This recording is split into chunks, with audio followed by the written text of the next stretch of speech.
Hello বন্ধুরা, আশা করি তোমরা প্রত্যেকেই ভালো আছো এবং কি সুস্থ আছো। আজকে তোমাদের কাছে আবার একটি নতুন সাজেশন ভিডিও নিয়ে হাজির হয়েছি। তো আজকের সাজেশন ভিডিওটি হতে চলেছে সিক্স সেমিস্টারের উপর। তো যেসব ভাই বোনেরা আমার সিক্স সেমিস্টারে পড়ছো, তোমাদের উদ্দেশ্যে এই ভিডিওটি তৈরি করা হয়েছে। যারা সিক্স সেমিস্টারে পড়ছো, তোমরা যদি পলিটিক্যাল সায়েন্স বিষয়টি থেকে থাকে তাহলে এই ভিডিওটি তোমরা প্রথম থেকে শেষ পর্যন্ত দেখতে থাকো। তো চলো ভিডিওটি শুরু করি। তো ভিডিওটি শুরু করার আগে আমি রতন তোমাদের প্রত্যেককে জানাই আমাদের আরগুরু দর্শন ইউটিউব চ্যানেলে স্বাগতম।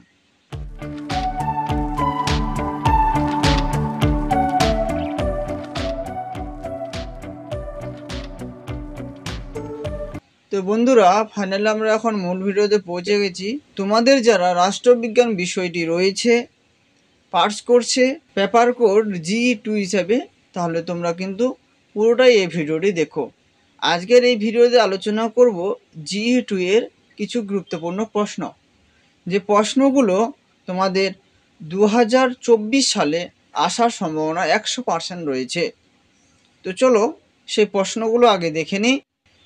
তো প্রশ্নগুলো দেখার আগে তোমাদের কাছে আরেকটি কথা বলতে ভুলে গেছি, যেটা হচ্ছে তোমাদের যে পেপার কোডটি রয়েছে GE2 এর মধ্যে, তার যে পেপার নেম রয়েছে তোমরা অলরেডি সেটা জানো। যারা জানো না তাদের জন্য একবার বলে দিই, সেই পেপার নেম হচ্ছে ইন্ডিয়ান গভর্নমেন্ট অ্যান্ড পলিটিক্স। তো এই ইন্ডিয়ান গভর্নমেন্ট অ্যান্ড পলিটিক্স থেকে যে প্রশ্নগুলো আজকে তুলে ধরবো, সেই প্রশ্নগুলো তোমরা একটু দেখতে থাকো। তো তোমরা অলরেডি জানো যে পরীক্ষার যে বিভাজনের ধাপ বা পরীক্ষার যে বিভাজন সেটা কীরকম হতে চলেছে। তো চলো এই নিয়ে বিস্তারিত আলোচনা করছি না। যারা জানো না তারা আগের ভিডিওগুলোতে দেখে নিও রাষ্ট্রবিজ্ঞান বিষয়টির কীরকম কোশ্চিনের বিভাজন হয়ে থাকে। তো চলো এখন আমরা প্রশ্নগুলো দেখে নিই। প্রথম যে তোমাদের বিভাজন ক অর্থাৎ বিভাগ ক এর মধ্যে যে প্রথম প্রশ্নটি তোমাদের গুরুত্বপূর্ণ হিসেবে আমি তোমাদেরকে দিতে চলেছি, সেটা হচ্ছে ভারতের সংবিধানের বর্ণিত স্বাধীনতার অধিকারের প্রকৃতি ও বিস্তৃতি পর্যালোচনা করো। এর ব্যতিক্রমগুলি কি কি? পরে যে 2 নম্বর প্রশ্নটি রয়েছে সেটা হচ্ছে ভারতের পার্লামেন্টের কার্যাবলী ও ভূমিকা ব্যাখ্যা করো।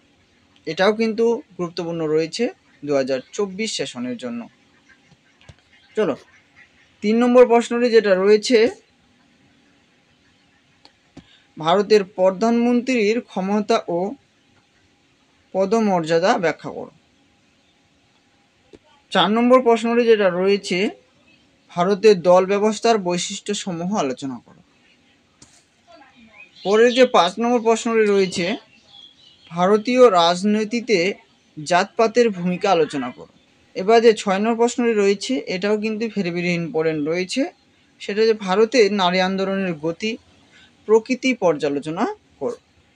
7 নম্বর প্রশ্ন যেটা রয়েছে, ভারতের পরিবেশ সম্পর্কিত মূল আন্দোলনগুলি বর্ণনা করো। তো এই ছিল তোমাদের বিভাগ ক এর অর্থাৎ 12 মার্কের 7টি প্রশ্ন।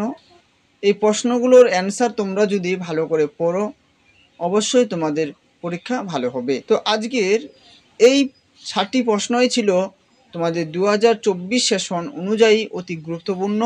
তো চলো এখন আমরা বিভাগ খ এর মধ্যে যে প্রশ্নগুলো রয়েছে সেগুলো দেখে নিই।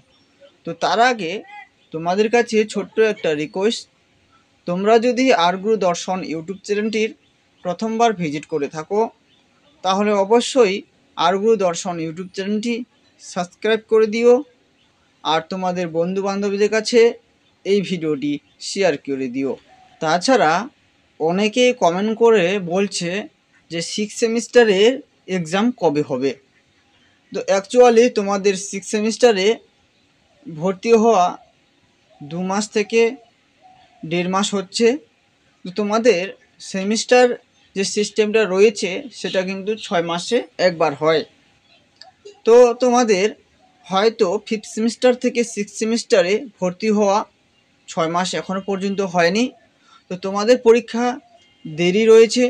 অনেকে আবার ভাবছে যে এত তাড়াতাড়ি সাজেশন প্রশ্ন আমি কীভাবে দিচ্ছি। তো এটার ক্ষেত্রে আমি তোমাদের প্রথমেই বলবো, তোমাদের যে সাজেশন প্রশ্নগুলো দিচ্ছি এগুলোই প্রশ্নই তোমাদের থাকবে এবং এই প্রশ্নগুলো বারংবার রিপিট হয়। তাছাড়া অনেকে আবার কমেন্ট করেও বলছে যে সাজেশন দিতে। তো তার জন্যই তোমাদের সবার কথা চিন্তা করেই আমি এখন থেকেই 6th সেমিস্টারের সাজেশন দেওয়া শুরু করে দিয়েছি। তো ধীরে ধীরে সব পেপারগুলোই সাজেশন দিব, তোমাদের চিন্তার কোনো কারণ নেই। 6th সেমিস্টারে একটি সাবজেক্টের 4টি করে পেপার কোড রয়েছে, তার কারণেই অনেকটা সময় লেগে যেতে পারে। সেজন্যই তোমাদের রাষ্ট্রবিজ্ঞানের সব পেপার কোডগুলোই আমি সাজেশন হিসেবে তোমাদেরকে দিয়ে দিলাম। এরপরে আসবে তোমাদের এডুকেশন বিষয় থেকে। তো যারা এডুকেশন বিষয়টির রয়েছে এবং তোমাদের যদি বন্ধুবান্ধবদের এডুকেশন বিষয়টি থেকে থাকে তাহলে কিন্তু তোমাদের বন্ধুদের কাছে এই আরগুরু দর্শন ইউটিউব চ্যানেলটির খোঁজ বা খবর দিতে পারো। তো চলো বেশি কথা বলবো না, অনেকগুলোই কথা তোমাদের সামনে বলে দিলাম আজকের এই ভিডিওতে। তো 5 মিনিটের ভিডিওটিতে তোমাদের 7 থেকে 8 মিনিট লাগিয়ে দিলাম। তো চলো বেশি দেরি না করে এখন আমরা সেই 2 মার্কের অর্থাৎ বিভাগ ক্ষয়ের প্রশ্নগুলো দেখে নিই। বিভাগ ক্ষয়ের মধ্যে প্রথম যে প্রশ্নটি তোমাদের জন্য রয়েছে সেটা হচ্ছে ভারতের রাষ্ট্র পরিচালনার নির্দেশমূলক নীতিগুলি তাৎপর্য। তারপরে যেটা রয়েছে রাষ্ট্রের মার্ক্সবাদী ধারণা, এগুলো কিন্তু তোমাদের টিকা হিসেবে থাকে। পরে যেটা রয়েছে পিতৃতন্ত্রের ধারণা, ঘ নম্বরটি যেটা রয়েছে সেটা হচ্ছে ভারতের কৃষক আন্দোলন। তারপরে যেটা তোমাদের জন্য রয়েছে ও নম্বর বিচার বিভাগী সক্রিয়তা। তারপরে যেটা রয়েছে তোমাদের ভারতের ধর্মনিরপেক্ষার প্রকৃতি। তাছাড়া তোমাদের জন্য লাস্ট প্রশ্ন যেটা রয়েছে সেটা হচ্ছে নয়া উদারনীতিবাদের অর্থ। তো এখানেও আমি বিভাগ ক্ষয়ের মধ্যে 60টি তোমাদের শর্ট প্রশ্ন অর্থাৎ 2-এর টিকা দিয়েছি। এই প্রশ্নগুলোর অ্যান্সার তোমরা ভালো করে পড়ো, পারলে নোট তৈরি করো এখন থেকে। এবং যারা এই প্রশ্নগুলোর নোটপত্র নিতে চাও আমার কাছে তাহলে স্বল্প পরিমাণেই তোমরা নিতে পারো। তার জন্য তোমাদের স্ক্রিনে দেওয়া হোয়াটসঅ্যাপ নম্বরে মেসেজ করতে পারো, সেখানে তোমরা আমাদের সঙ্গে কন্ট্যাক্ট করতে পারো। তো চলো আজকের ভিডিওটি এখান থেকে শেষ করছি। দেখা হচ্ছে তোমাদের সঙ্গে অন্য কোনো এক নতুন ভিডিওতে।